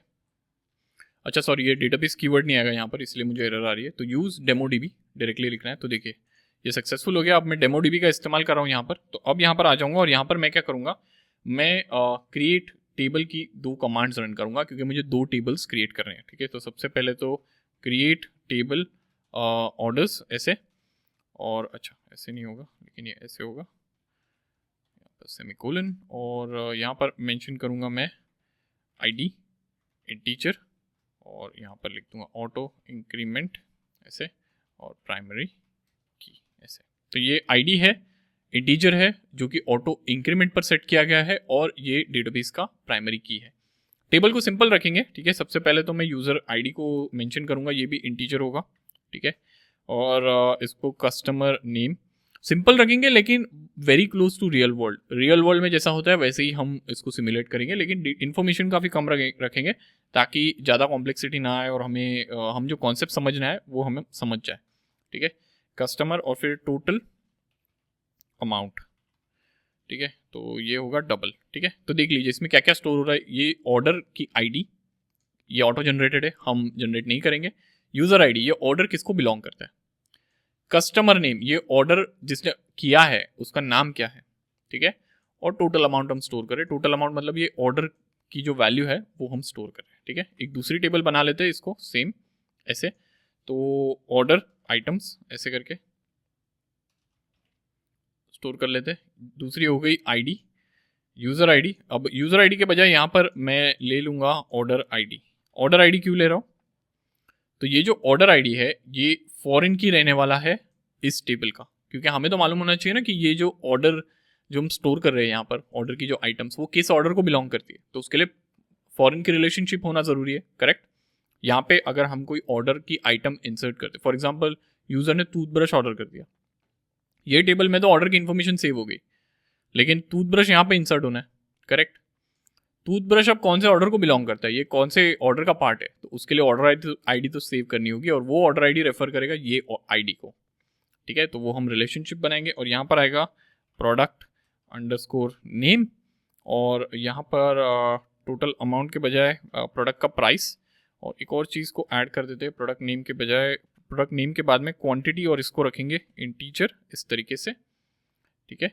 और यहाँ पर हम रख देंगे फॉरेन की, और यहाँ पर लिखूंगा मैं ऑर्डर अंडरस्कोर आईडी, और इसको रेफर करेंगे रेफरेंसेस, ठीक है। तो ये ऑर्डर आईडी फॉरेन की है, किसको रेफर करेगा, ऑर्डर्स को, और फिर आईडी इस तरीके से ऐसे, ठीक है। तो ऑर्डर आईडी जो है वो फॉरेन की है किसका, ऑर्डर्स टेबल में आईडी का, इतना हमने लिख दिया, ठीक है। तो अब ये दोनों को रन करते हैं, ठीक है। तो मैं पहले इसको क्रिएट करता हूँ, ये देखिए ये क्रिएट हो गया सक्सेसफुल। ये दूसरे को भी क्रिएट कर लेते हैं, ये क्रिएट हो गया, ठीक है, सक्सेसफुल। अब आप यहाँ पर अगर रिफ्रेश करोगे तो आपको दोनों टेबल्स जो है वो दिखाई देगी, आप देख पा रहे हो ऑर्डर्स और ऑर्डर आइटम, ठीक है। अब टेबल्स तो रेडी है, अब हमें क्या करना है, देखिए अब हम क्या करेंगे, अब हम ये जो ऑर्डर प्लेसमेंट का जो सिनेरियो है उसको सिमुलेट करेंगे। तो मैं यहाँ पर आ जाता हूँ, ठीक है। तो सबसे पहले तो डेटा रन होना है ऑर्डर में, और उसके बाद इंसर्ट होगा ऑर्डर आइटम में, ठीक है। तो सबसे पहले तो मैं यहाँ पर लिखूंगा, ठीक है, इंसर्ट इनटू ऑर्डर आइटम ऐसे। सॉरी इंसर्ट इनटू ऑर्डर, और यहाँ पर लिखूंगा, इसको भी डुप्लीकेट कर देता हूँ, इंसर्ट इनटू ऑर्डर आइटम, और यहाँ पर मैं लिखूंगा इंसर्ट ऑर्डर। अब ये मेथड एग्जिस्ट नहीं करता, ठीक है, इसमें कनेक्शन के ऑब्जेक्ट देंगे हम, और हमें कुछ चीज़ें देनी होगी, जैसे कि ऑर्डर, ये ऑर्डर के आईडी हम चाहे तो दे सकते हैं, ठीक है, और कस्टमर का नाम, तो जैसे कि एलिस लिख देते हैं, एलिस 01, ठीक है, एलिस 01 इस तरीके से, और यहाँ पर ऑर्डर की जो वैल्यू है वो 2000 की मैं लिख देता हूँ इस तरीके से, ठीक है। और इससे कुछ चीज़ लेंगे, हमें एक रिटर्न वैल्यू लेनी होगी, ठीक है, लेकिन रिटर्न वैल्यू के बारे में बाद में बात करते हैं, ठीक है। अभी ऑर्डर आइटम के बारे में बात करते हैं। तो इंसर्ट ऑर्डर आइटम, देखिए मेथड अभी एग्जिस्ट नहीं करता, लेकिन मैं अभी इसका जो स्ट्रक्चर है वो डिफाइन कर रहा हूँ। तो ऑर्डर आइटम में हमें क्या क्या चाहिए, देखिए ऑर्डर आईडी हमें लगेगी, प्रोडक्ट नेम, क्वांटिटी और प्राइस, ठीक है। तो ऑर्डर आईडी क्या है, तो ऑर्डर आईडी हमें लगेगी यहाँ पर ऑर्डर आईडी, ठीक है। प्रोडक्ट नेम, तो प्रोडक्ट नेम मान लीजिए लैपटॉप है 01 में इसके लिए लिख रहा हूँ कि पहला ऑर्डर है, ठीक है, ताकि हम बाद में अगर एक और ऑर्डर इंसर्ट करना है तो इसको इंक्रीमेंट कर पाए। 01 क्वांटिटी 1 हो गई, और प्राइस होगी 2000, ठीक है, इस तरीके से, ऐसे यहाँ पे सेमीकोलन ऐड कर दिया, ठीक है। अब ये ऑर्डर आईडी कहाँ से आएगी, तो ये जो इंसर्ट ऑर्डर है, इंसर्शन के बाद जो भी आईडी जनरेट होती है वो हमें देगा।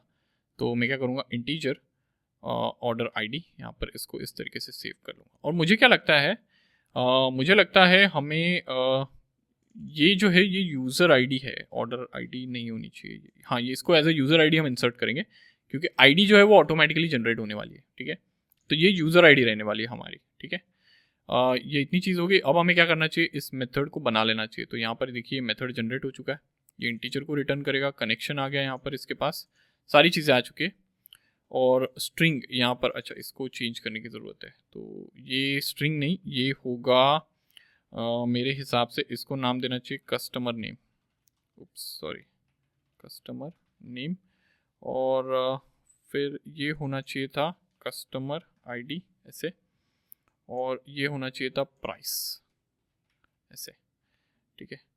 तो ये इतनी चीज़ें हो गई है। अब हम क्या करेंगे, यहाँ पर आएंगे, ठीक है, और यहाँ पर मैं एक सीक्वल क्वेरी लिख दूंगा, ठीक है। तो मैं लिखूंगा string sequel is equal to, ठीक है, इंसर्ट इनटू ऑर्डर्स, और यहाँ पर सारे कॉलम्स के नाम लिख दूंगा। तो सबसे पहले मैं इंसर्ट करूँगा यूज़र आईडी, ठीक है, उसके बाद इंसर्ट करूँगा कस्टमर अंडरस्कोर नेम, तो यूज़र आईडी कस्टमर नेम, और फिर टोटल अमाउंट, ठीक है। तो टोटल अमाउंट को कॉपी कर लेता हूँ, यहाँ पर टोटल अमाउंट को लगा देता हूँ इस तरीके से, ठीक है, और फिर वैल्यूज़ ऐसे, और फिर हमको यहाँ पर लगानी है क्वेश्चन मार्क्स, ठीक है। क्यों, क्योंकि हम प्रिपेयर्ड स्टेटमेंट का इस्तेमाल करने वाले, ठीक है। तो यहाँ पर प्लेस होल्डर्स ये मैंने लगा दिए, ये हो गया सेमीकोलन, ठीक है। तो ये पूरी की पूरी एसक्यूएल जो है यहाँ पर लिख दी हमने, इसको नए लाइन में ले लेता हूँ ताकि ये दिखाई दे, ठीक है।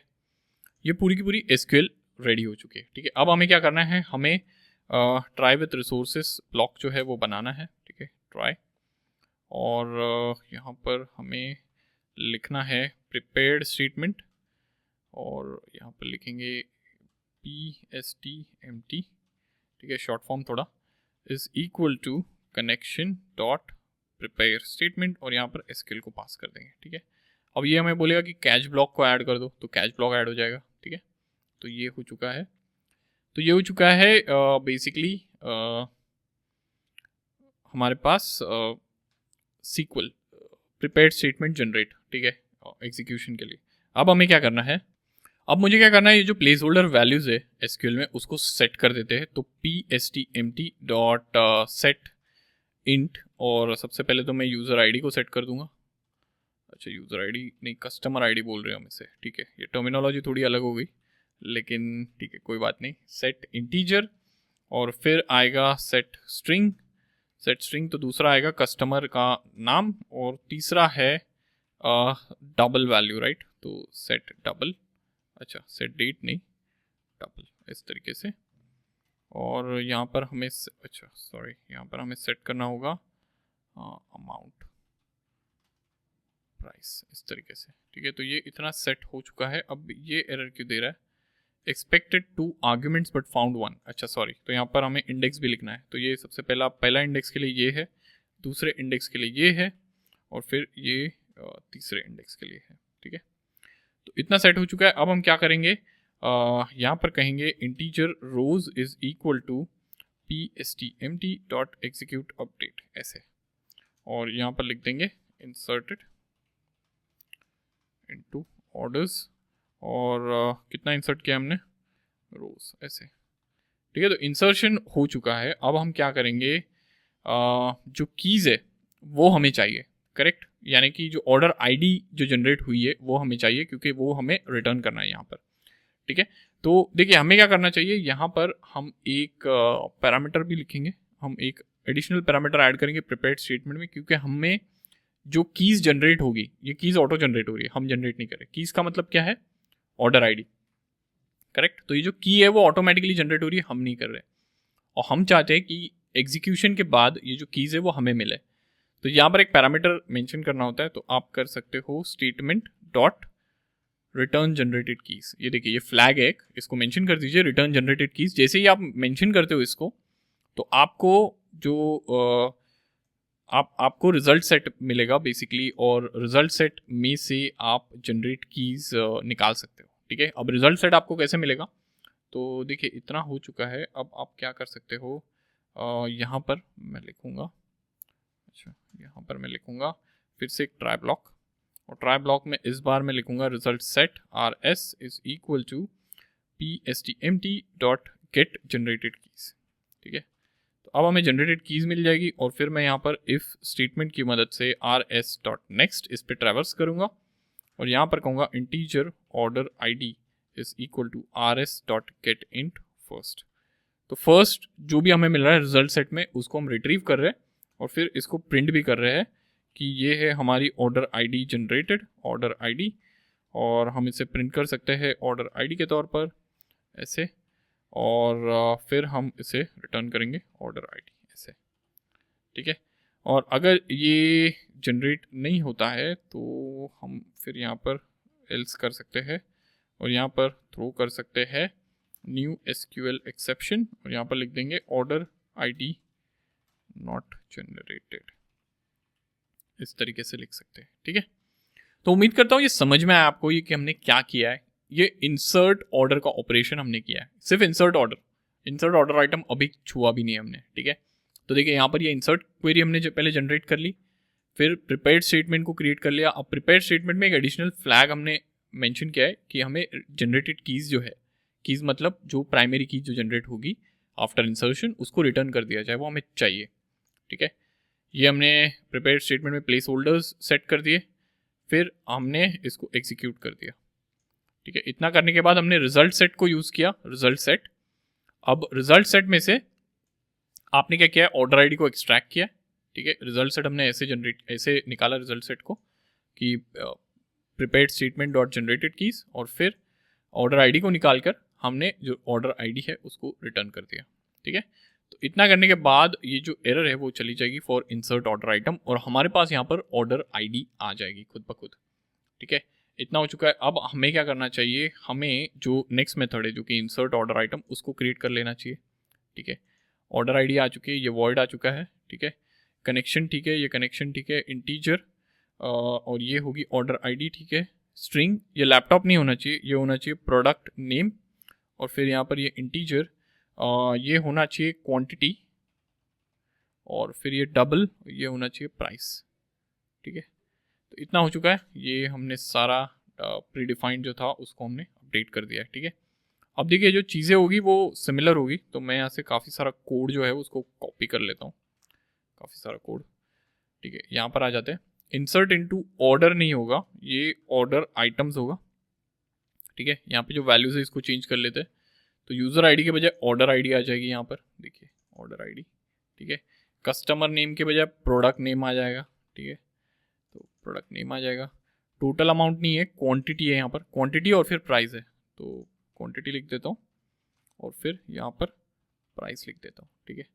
अब ये क्वेश्चन मार्क्स हमें कितने चाहिए, 1 2 3 4, 1 2 3 4, 4 क्वेश्चन मार्क्स हमने ऐड कर दिए, ठीक है। ये हमें स्टेटमेंट भी जनरेट हो जाएगा। इसको नहीं चाहिए, ये हमें नहीं चाहिए फ्लैग, तो इसको हटा देते, ठीक है। इसको हमने हटा दिया यहाँ से।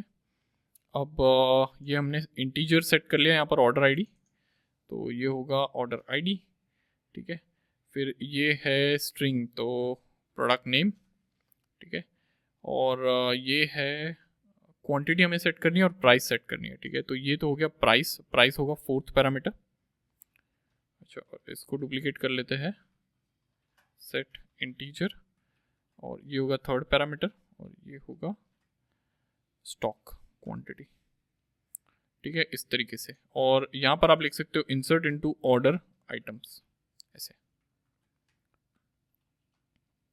ठीक है, ऐसे हमने लिख दिया। अब ये रिजल्ट सेट लेने की तो वैसे ज़रूरत है नहीं यहाँ पर, तो इसको हम सेफली मेरे हिसाब से तो हटा ही सकते हैं, इसकी ज़रूरत है नहीं, ठीक है। तो इसको मैंने हटा दिया, ठीक है। अब ये पूरा हट चुका है, थ्रो एसक्यूएल एक्सेप्शन, ये सारी चीज़ें हो चुकी है, ठीक है। तो अब कुछ ज़रूरत है नहीं, STMT, अच्छा, ठीक है। तो ये इतना हो चुका है, इंसर्ट इनटू ऑर्डर आइटम, अब कुछ दिक्कत तो है नहीं, ठीक है। तो अब हम क्या करेंगे, देखिए ये ऑर्डर आईडी पहले इंसर्ट हो रहा है, पहले ऑर्डर इंसर्ट हो रहा है, फिर ऑर्डर आइटम इंसर्ट हो रहा है, ठीक है। ये सही है, सही है। अब देखिए मैं आपको एक मैजिक दिखाता हूँ। अब अगर आप पहला रन करोगे, ठीक है, पहला रन कर लेते हैं इसको, ठीक है। तो पहला रन मैं इसको यहाँ से करूँगा, एक रन करके देख लेते कि ये प्रॉपरली रन हो रहा है या नहीं। सब कुछ रन तो होना चाहिए, वैसे कुछ दिक्कत नहीं आनी चाहिए। देखिए इंसर्ट इनटू ऑर्डर्स, एक आइटम इंसर्ट हुआ, ऑर्डर आईडी में ऑर्डर आईडी हमें ये मिली,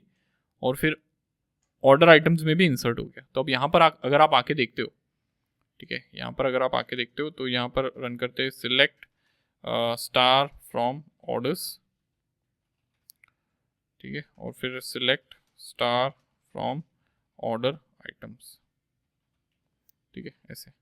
तो ऑर्डर्स को अगर आप रन करते हो यहाँ पर, तो देखिए यहाँ पर एक ऑर्डर ऑलरेडी जनरेट हो चुका है, ठीक है।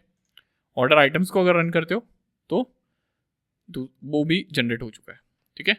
अभी मैं क्या करूँगा, ट्रंकेट कर दूंगा दोनों टेबल को, ट्रंकेट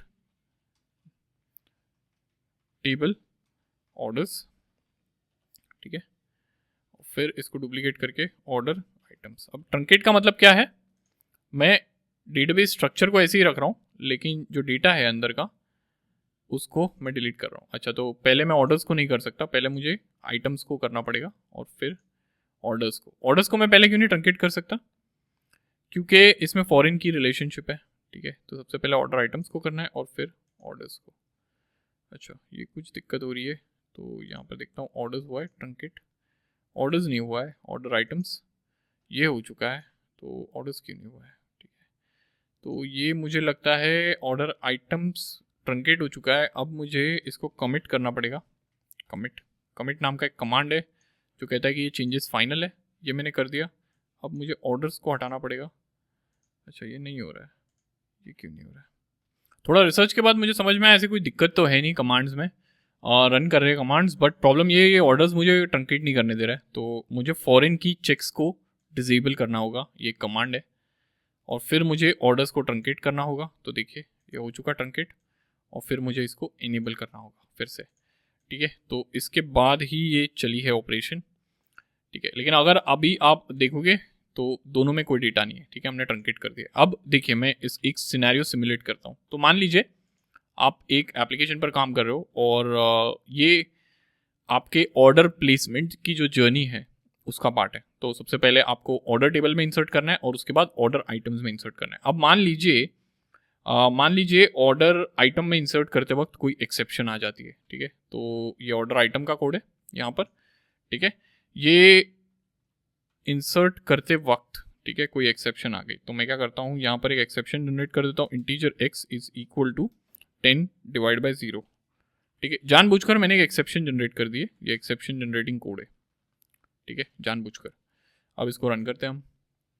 अब रन करूंगा मैं, तो देखिएगा आप ऑर्डर्स में इंसर्ट हो गई है, ठीक है, ऑर्डर आईडी 1 जनरेट हो गई, लेकिन ऑर्डर आइटम में इंसर्ट नहीं हुई, ठीक है। तो अगर अब मैं यहाँ पर आता हूँ, तो देखिए ऑर्डर आइटम में आप देखोगे तो कोई डेटा नहीं है, लेकिन ऑर्डर्स में आप जाओगे तो ऑर्डर तो प्लेस हो चुकी है, कस्टमर का पैसा तो आ चुका है, ऑर्डर लॉग हो चुकी है, लेकिन ऑर्डर आइटम लॉग नहीं हुई है, ठीक है। तो ये दिक्कत है ना, यहाँ पर एक्सेप्शन आई है, मैंने मैन्युअली जनरेट की है एक्सेप्शन, लेकिन हो सकता है कोई भी रीजन से एक्सेप्शन आ सकती है। सपोज डेटाबेस डाउन हो गया, ये पॉइंट तक डेटाबेस चल रहा था और उसके बाद ये लाइन पर जब आया तब मान लीजिए कुछ इशू हो गया नेटवर्क में, AWS हमारा डेटाबेस डाउन हो गया, AWS डाउन हो गया, गूगल डाउन हो गया, कुछ तो डाउन हो गया, ठीक है, कुछ प्रॉब्लम आ गई, हमारा सर्वर डाउन हो गया। तो यहाँ तक सब सही चल रहा था, उसके बाद में अगर एरर आती है तो उसके बाद का ऑपरेशन कंप्लीट नहीं हुआ और हमें मिला क्या एंड में, हमें मिला आधा अधूरा इन्फॉर्मेशन, ठीक है।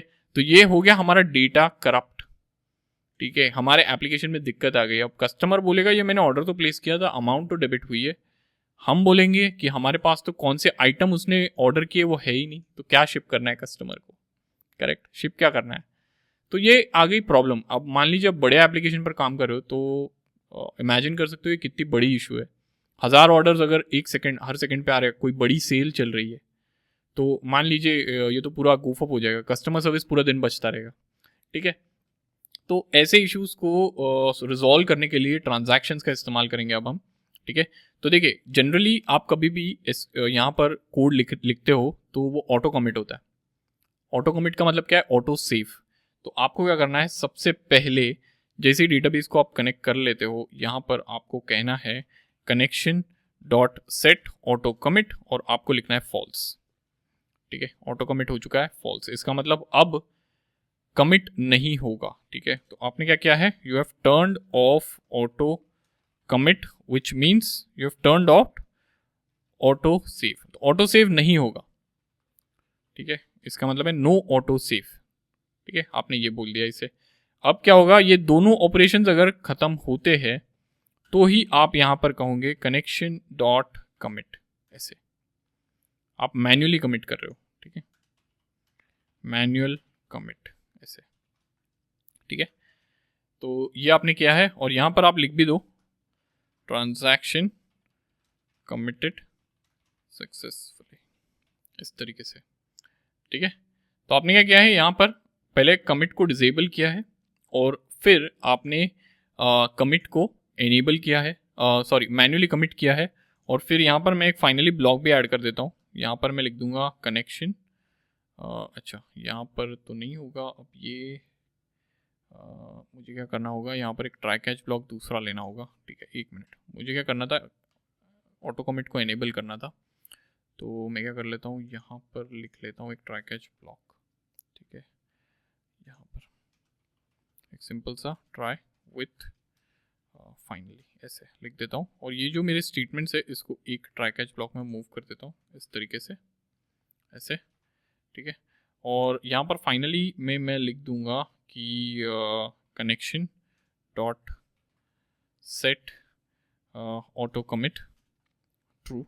तो ये ऑटो कमिट ट्रू हो जाए इरिस्पेक्टिव ऑफ एक्सेप्शन आई के नहीं, और मुझे कैच ब्लॉक भी लगेगा, तो यहाँ से मैं कैच ब्लॉक को कॉपी करके यहाँ पर ले सकता हूँ, ठीक है। एक और कैच ब्लॉक मैंने ऐड कर दिया, एक दूसरी कैच ब्लॉक आ गई, ठीक है। तो कैच ब्लॉक आ चुकी है, एक्सेप्शन को मैं प्रिंट स्टैक ट्रेस कर दूंगा, यानी कि एक्सेप्शन को प्रिंट कर दिया है फिर, और फिर यहाँ पर लिख दूंगा रोल बैक। तो जो पूरा के पूरा जो ऑपरेशन था हमारा वो पूरा के पूरा रोल बैक हो जाएगा यहाँ पर, और यहाँ पर हम लिख देंगे ऑपरेशन रोल्ड बैक सक्सेसफुली, इस तरीके से, ठीक है, ऐसे ऑपरेशन रोल बैक सक्सेसफुल। अब इसको रन करके दिखाता हूं मैं, देखिए ये पूरी तरीके से ये कुछ भी इंसर्ट नहीं होगा। पहले ऑर्डर इंसर्ट हो रहा था और ऑर्डर आइटम इंसर्ट नहीं हो रहा था, करेक्ट।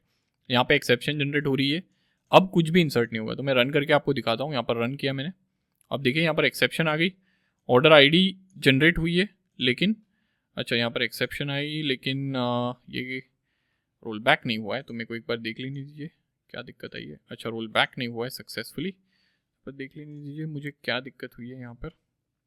अच्छा दिक्कत ये हुई है कि यहाँ पर इंसर्ट ऑर्डर आइटम मेथड जो है उसमें एक्सेप्शन जनरेट हो रही है।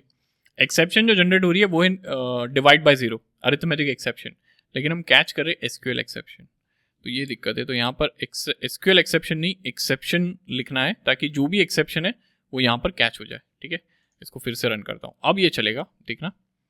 तो देखिए यहाँ पर connected to the database insert हो गई चीज़ें, ऑर्डर आईडी जनरेट हुआ 3, लेकिन फिर रोल बैक हो गया क्योंकि ये एक्सेप्शन आ गई। तो अब देखिए ये ऑर्डर आईडी जो 3 थी, ठीक है, वो यहाँ पर दिखेगी ही नहीं आपको। देखिए मैंने रन किया, यहाँ पर ऑर्डर आईडी 3 जनरेट ही नहीं हुई है, सेव ही नहीं हुआ, वो रोल बैक हो गया। करेक्ट।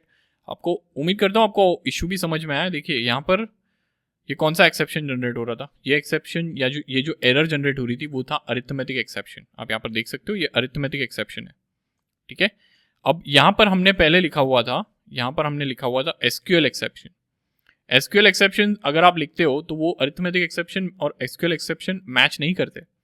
आपको पेरेंट क्लास लिखना है यहाँ पर, तो पेरेंट है एक्सेप्शन, ठीक है, वो सारे एक्सेप्शन ऑब्जेक्ट्स को कैच कर सकता है। और उसके अंदर ही हमने लिखा है रोल बैक का कोड, तो इसके लिए वो पहले रोल बैक कॉल नहीं हो रहा था। मैंने जैसे ही एक्सेप्शन का टाइप चेंज किया तो ये रोल बैक कॉल होने लग गया, ठीक है। तो देखिए रोल बैक हो रहा है, तो एक्सेप्शन में मैंने रोल बैक का कोड लिखा है और फाइनली मैंने ऑटो कमिट को ट्रू कर दिया क्योंकि मैंने ऑटो कमिट को मैन्युअली डिसेबल किया था, ठीक है। तो देखिए ये आपको समझ में आ रहा है ये किस तरीके से मैं चीज़ों को ट्रांजैक्शंस में रन कर रहा हूँ। और अगर कोई इशू नहीं आती है, तो अगर कोई इशू नहीं आती है, इसको बिना इशू के भी रन कर लेते हैं। अगर कोई इशू नहीं आती है तो देखिए inserted into orders, order ID 4 inserted into order item, transaction committed successfully, सब कुछ सक्सेसफुल हो गया। तो देखिए आपको सब जगह पे डेटा मिलेगा।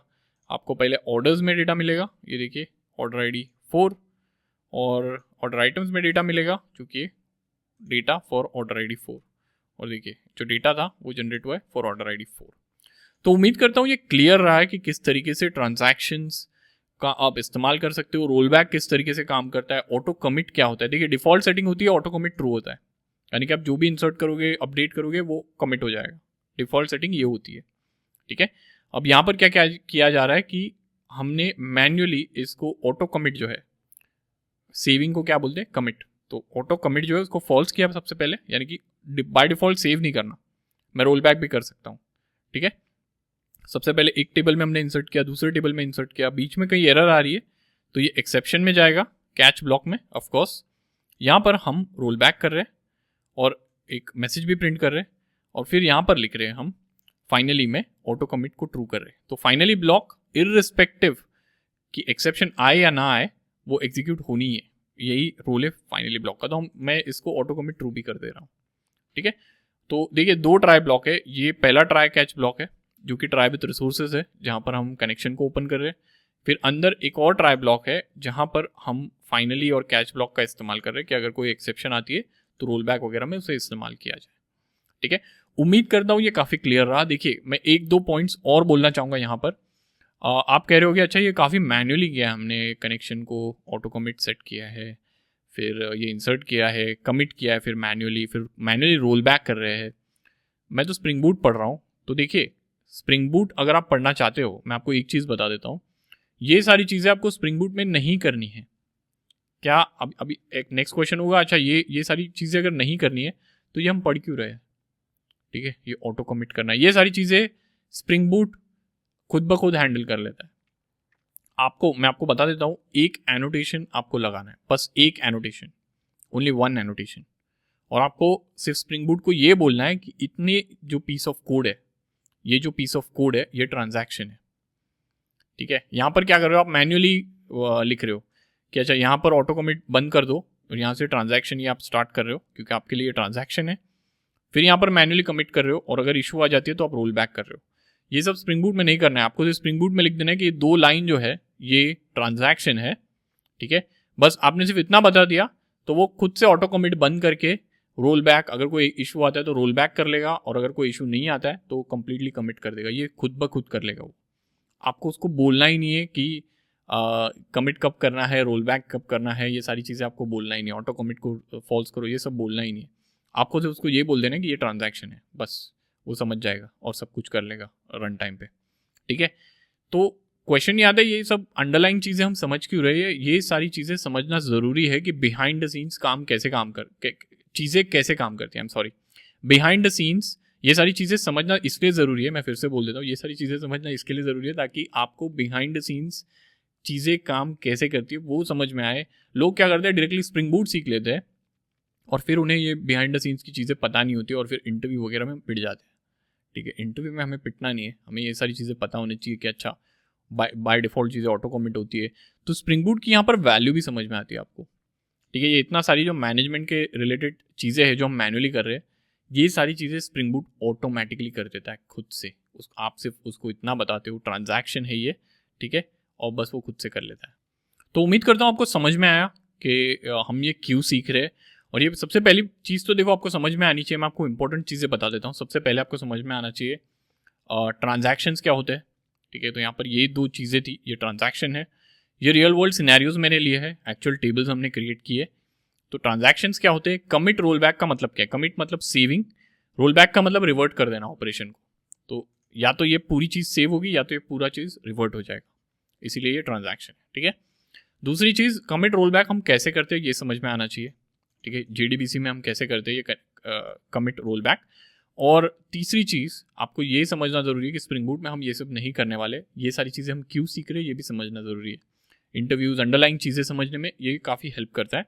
और अगर आपको कल को कोई एरर आ जाती है, कोई एक्सेप्शन आ जाती है स्प्रिंग बूट में, ठीक है, आप उसको आसानी से डिबग कर पाओगे क्योंकि आपको अंडरलाइन क्या हो रहा है, ये रोल बैक कैसे हो रहा है, ये सारी चीज़ें पता है आप। तो आप आगे चल के उसको बहुत बढ़िया तरीके से डिबग कर पाओगे। और देखिए, हमें शॉर्ट टर्म डेवलपर नहीं बनना है। हमेशा जो होराइजन आप रखोगे लॉन्ग टर्म रखना। लॉन्ग टर्म रखोगे तो लंबा चलोगे। ठीक है, आपको बिहाइंड द सीन्स अगर समझ में आएगा तो कोई दिक्कत आती है, कोई इशू आती है, तो अगर बाकी टीम मेंबर्स को नहीं समझ में आ रही है तो टीम में स्मार्टेस्ट मेंबर आप होगे। ठीक है, तो इस तरीके से समझना है चीज़ों को कि आप लंबे समय तक टिके रहो और बढ़िया परफॉर्मेंस दिखा पाओ। ठीक है, उम्मीद करता हूँ ये हेल्पफुल रहा। और अगर कुछ फीडबैक है तो मुझे ज़रूर बताइएगा। तो दोस्तों, एक छोटा सा मैसेज देना चाहता हूँ यहाँ पर। प्रॉमिस करता हूँ ज़्यादा समय नहीं लूँगा आपका। तो अगर आपको ये प्लेलिस्ट, ये कंटेंट जो भी मैं पुश कर रहा हूँ, ये आपको वैल्यूएबल लगता है, ये वीडियो वैल्यूएबल लगा आपको, तो आप मेरे जो पेड कोर्सेज है उसको भी चेक कीजिएगा। अब पेड कोर्सेज का नाम सुनकर थोड़ा बुरा लग जाता है लोगों को, लेकिन मैं एक चीज़ बता दूँ, पेड कोर्सेज मतलब ये 8-10 हज़ार का कोर्स नहीं है। ये यूडेमी पे बेचा जाता है कोर्स, यूडेमी पे अवेलेबल है। ये आपको फ्री में भी मिल सकता है। तो अगर आपके पास कोई यूडेमी बिजनेस अकाउंट है तो देखिए, ये जो कोर्स है यूडेमी बिजनेस में इंक्लूडेड है। और अगर यूडेमी बिजनेस अकाउंट नहीं है तो कोई बात नहीं, मैं आपको एक लोएस्ट प्राइस कूपन दे देता हूँ यहाँ पर इस वेबसाइट पर। तो एनरोल बटन पर क्लिक करके आप यूडेमी पे चले जाते हो और देखिए इस कोर्स की प्राइस क्या है। ठीक है, तो 600 से 300 के बीच में ये 600 से 400 के बीच में ये कोर्स बिकता है। कभी कभी प्राइस 700 भी चली जाती है, डिपेंड करता है। यूडेमी इसकी प्राइस जो है वो कंट्रोल करता है, हम नहीं करते। ठीक है, लेकिन मैं कोर्स की बात करता हूँ। ठीक है, ये तो प्राइसिंग की बात थी। एक्सपेंसिव नहीं है कोर्स अगर आप खुद को अपस्किल करना चाहते हो, क्योंकि जॉब आपको जो मिलती है लर्न करने के बाद, जो स्किल्स अक्वायर करते हो उसके बाद आपको जो जॉब मिलती है वो इससे कई गुना ज़्यादा आपको पे करती है। ठीक है, और ये कोर्सेज इतने एक्सपेंसिव नहीं है, काफ़ी हाई क्वालिटी। आप रेटिंग्स देख सकते हो। ठीक है, रेटिंग्स देख सकते हो, काफ़ी सारे लर्नर्स ने ऑलरेडी इस कोर्स को लिया हुआ है। और इस कोर्स के बारे में बता देता हूँ। देखिए, ये जो वीडियो आप देख रहे हो, प्लेलिस्ट जो देख रहे हो, ये यूनिक तो है। ऐसा नहीं है कि ओवरलैप है या आप सेम चीज़ें सीखेंगे, ऐसा नहीं है। यहाँ पर हम बना रहे हैं एक production grade e commerce application. तो यहाँ पर आप जो चैलेंजेस फेस करोगे, रियल प्रोजेक्ट बना रहे हैं हम with full stack front end. ठीक है, और काफ़ी स्क्रैच से स्टार्ट कर रहे हैं। मैं ऐसा समझ के पढ़ा रहा हूँ कि आपको कुछ नहीं पता। ठीक है, एक एक चीज़ एक्सप्लेन्ड है। और ये कोर्स टोटल आप देखोगे तो 88 आवर्स का है, लगभग 90 घंटे का। ठीक है, और पिछले 6 महीनों में 10 बार अपडेट हो चुका है ये कोर्स, 10 बार। जो लर्नर्स इसमें एनरोल्ड है इनको ये बात पता है। तो ये काफ़ी वैल्यूएबल है और एक रीज़न है जिसकी वजह से ये बेस्ट सेलर है, क्योंकि हम इसको काफ़ी मैं जो इसको इस कोर्स पर ध्यान देता हूँ, काफ़ी ध्यान देता हूँ और हमेशा अपडेट करता रहता हूँ। तो इसीलिए ये बेस्ट सेलर है और लोगों ने इसमें ट्रस्ट रखा है। ठीक है, तो बात करते हैं कोर्स करिकुलम पे, इसमें क्या क्या कवर्ड है। देखिए, आप करिकुलम देखेंगे तो इसमें तो पहले तो बैकएंड पहले बनेंगे प्रोडक्शन ग्रेड ई कॉमर्स का।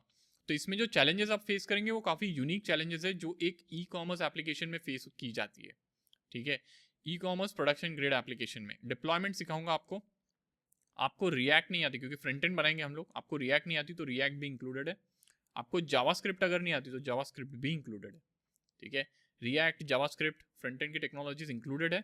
आप पूरा सीखिए। देखिए, react intermediate, advanced, basics, beginners, advance, और यहाँ पर फिर हम front end full stack development करेंगे। इसके ये सीखने के बाद ये सारी चीज़ें रीडक्स की मदद से हम जो है इसका front end, advance front end बनाएंगे। इसमें देखिए, आप यहाँ पर देख सकते हो आउटकम ये है कि आप एक पूरा आपकी फ्रंट एंड विथ एपीआई को डिप्लॉय करो। ठीक है, और इसमें एक कॉम्प्लेक्स एडमिन पैनल भी इंक्लूड किया गया है, एडमिन पैनल और सेलर पैनल।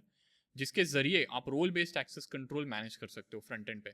तो इसमें जो कंटेंट है, इसमें जो लर्निंग्स आपको मिलेगी ये काफ़ी यूनिक मिलेगी। ये ऐसा नहीं है कि ओवरलैप है और सेम ही कोर्स है, सेम ही कंटेंट है, ऐसा नहीं है। इस कोर्स को, इस प्रोजेक्ट को, जो भी प्रोजेक्ट आप बनाओगे ये उसको आप रेज्यूमे में भी दिखा सकते हो। देखिए ये इसका काफ़ी, ये इसका प्रोजेक्ट डेमो भी है, आप प्रोजेक्ट डेमो भी अच्छे से देख सकते हो ये पूरी तरीके से कि आप क्या बनाने वाले हो। तो यहाँ पर मैं पूरी की पूरा डेमो दे देता हूँ। देखिए स्ट्राइप का पेमेंट इंटीग्रेशन भी है यहाँ पर, आप देख पा रहे हो। ये थोड़ा सा ब्लर हो गया है, लेकिन ठीक है, यहाँ पर मुझे इसकी क्वालिटी का ऑप्शन नहीं आ रहा है, लेकिन ये थोड़ा ब्लर हो गया है। तो इसमें पेमेंट वगैरह सब कुछ है, पेमेंट गेटवे आप देख सकते हो, पूरा की पूरा एप्लीकेशन यहाँ पर मैंने पूरा डेमो दिया हुआ है।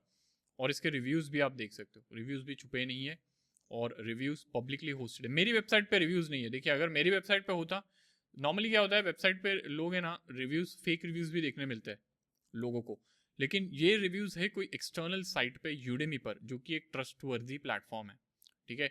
तो ये रिव्यूज़ खरीदे हुए नहीं है, ये एक्चुअल रिव्यूज़ है जो लोगों ने डाले हैं। तो ये एक कोर्स है मेरा। दूसरा कोर्स है मेरा माइक्रो सर्विसेज का। ये माइक्रो सर्विसेज का कोर्स भी काफ़ी ज़बरदस्त है। तो अगर आप ये ई कॉमर्स एप्लीकेशन यहाँ पर बनाते हो, ये प्रोजेक्ट लेड कोर्सेज है, ठीक है। ये ई कॉमर्स एप्लीकेशन आप बनाते हो पूरा फुल स्टैक, उसके बाद आप माइक्रो सर्विस की ओर जा सकते हो, जहाँ पर हम ई कॉमर्स एप्लीकेशन को लेकर माइक्रो सर्विसेज में कन्वर्ट करते हैं। यहाँ पर सब कुछ सीखेंगे, डॉकर, क्यूबरनेटिस सब कुछ इंक्लूडेड है। फुल प्रोडक्शन ग्रेड एप्लीकेशन है यहाँ पर, ठीक है। बेनिफिट्स भी काफ़ी है इस कोर्स के, देखिए। और बेनिफिट्स ये है कि आपको यहाँ पर 6 महीने का फ्री इंटेलिजे प्रो एक्सेस दिया जाता है, ठीक है। और फ्यूचर अपडेट्स भी आपको दिए जाते हैं। तो इस तरीके से आप इसको इस्तेमाल कर सकते हैं, ठीक है। ये काफ़ी मैं जितना कहूँ उतना कम है, लेकिन ये कोर्सेज, ऐसे कोर्सेज मेरे टाइम पे अवेलेबल नहीं थे जब मैं लर्निंग कर रहा था, लेकिन आज काफ़ी लर्नर्स को इसकी इस ये कोर्स के बाद हेल्प हो जाती है, ठीक है। वो लोग प्रॉपर कॉन्फिडेंट हो जाते हैं, क्योंकि देखिए हम कोई बेसिक एप्लीकेशन नहीं बनाते इसमें। ये एडवांस प्रोडक्शन ग्रेड एप्लीकेशंस बनते हैं इसमें। Role based access control, security, सब कुछ हम लोग डालेंगे। और ई कॉमर्स में जो चैलेंजेस आते हैं उसको हम फेस करेंगे। और भी काफ़ी सारे कोर्सेज हैं, जैसे कि स्प्रिंग सिक्योरिटी और डेटा जीपीए, ये सारी। और आप है ना रोड मैप भी देख सकते हो, यहाँ पर ये रोड मैप है। तो रोड मैप के इस पेज पर आ जाओगे, faisalmemon.com/roadmap। तो ये आपको रोड मैप बताएगा पूरा के पूरा कि आपको ये जो कोर्सेज है किस ऑर्डर में लेनी चाहिए और कैसे लेनी चाहिए। और लोएस्ट प्राइस कोर्स का आपको यहाँ पर मिलेगा। यहाँ पर हमेशा मैं कोशिश करता हूँ कि एक कूपन डाल के रखूँ, ताकि जो लोग अफोर्ड नहीं कर पाते एक्सपेंसिव कोर्सेज, वो यहाँ पर लेके यहाँ पर आए और इसको ले सके। देखिए जो नॉलेज आपको मिलता है ये काफ़ी लो प्राइस पे मिलता है, और इससे जो रेवेन्यू जनरेट होता है, ये फ्री कंटेंट जनरेट करने में रेवेन्यू जाता है, और इससे चैनल को काफ़ी सपोर्ट मिल जाता है, ठीक है। तो उम्मीद करता हूँ आप इसको चेकआउट करेंगे एक बार। और अगर आप अफोर्ड नहीं कर पाते, कोई बात नहीं, हम ऐसे तो फ्री कंटेंट वैसे लाते ही रहेंगे, हमेशा लाते रहेंगे। तो आप एटलीस्ट सब्सक्राइब और यूट्यूब पे तो सपोर्ट कर ही सकते हो, ठीक है। Thank you.